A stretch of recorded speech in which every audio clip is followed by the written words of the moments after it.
Good morning student. जैसा कि हमने आपको पिछली वीडियो में बताया है कि आपको हम अगली नेक्स्ट वीडियो में नेक्स्ट प्रश्नावली नेक्स्ट चैप्टर के बारे में हम आपको बताएंगे।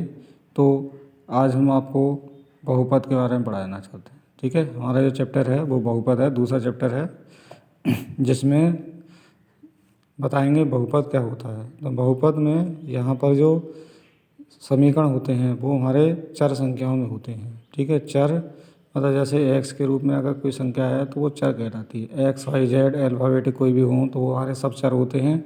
और अगर अंकों में दे रखे होते हैं तो उन्हें हम अचर कहते हैं। ठीक है, अंक वाले अचर होते हैं और संख्या वाले एक्स वाई जेड वाले सब चर होते हैं। ठीक है, तो इसमें सबसे पहले हमें ये पता होना चाहिए कौन बहुपद है कौन नहीं है। अगर वो संख्या हमारी एक्स वाई जेड में अगर रूट में दे रखी हो तो वो नहीं होगी। जैसे कि देखो यहाँ पर इसमें रूट में दी है, ये नहीं है।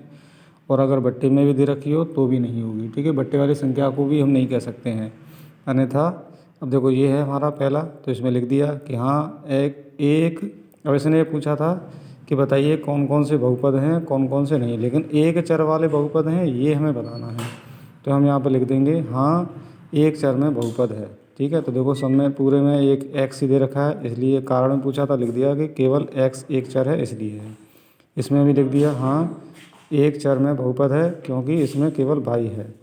इसमें रूट में दे रखा है इसलिए नहीं, इसमें बट्टे में दिया इसलिए नहीं होगा। ठीक है, इसमें देखो तीनों जगह अलग अलग दे रखे हैं इसलिए ये भी नहीं होगा।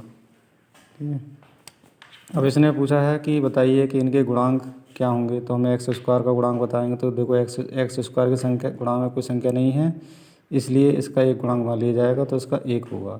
इसमें देखा एक्स स्क्वायर के गुणांक में माइनस के 2 दिखाई दे रहे हैं तो इसलिए इसका माइनस का चिन्ह दिख रहा है। ठीक है, तो केवल माइनस का एक गुणांक इसमें माना जाएगा। ठीक है, और कोई संख्या नहीं है। अब एक्स स्क्वायर देखा तो एक्स स्क्वायर का गुणांक है पाई/2, तो पाई/2 लिखेंगे। ठीक, इसमें एक्स स्क्वायर का कोई टर्म नहीं है इसलिए इसका गुणांक 0 रहेगा। ठीक, अब इसने अगला सवाल में कहा है कि 35 की घात का द्विपद बताइए। तो 35 की घात का द्विपद कैसे होगा। द्विपद का मतलब दो पद होने चाहिए। तो देखो दो पद लिखे हैं 1 और 2, और इसमें एक घात एक हमने ले लिया एक्स के ऊपर 35, या तो एक्स के ऊपर ले लो या वाई के ऊपर, किसी एक के ऊपर लेना है तो हमने दिखा दिया।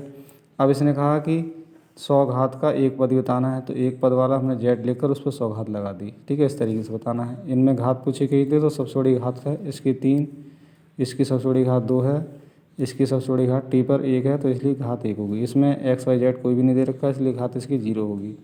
इसने पूछा है कि बताइए द्विघाती है त्रिघाती है। तो देखो 2 घात वाला द्विघाती, 3 घात वाला त्रिघाती, द्विघाती इसमें कोई भी घात नहीं है इसलिए एक घात वाला है तो इसलिए रेखिक कहेंगे। ऐसे रेखिक ये हमारा देखो 2 घात वाला है इसलिए द्विघाती, इसमें 3 घात है इसलिए त्रिघाती बहुपद होगा। ठीक है, इस प्रकार से हम इनके जवाब देंगे। अब इससे आगे की एक्सरसाइज जो है 2.2 वो हम आपको नेक्स्ट वीडियो में बताएंगे। तब तक के लिए नमस्कार।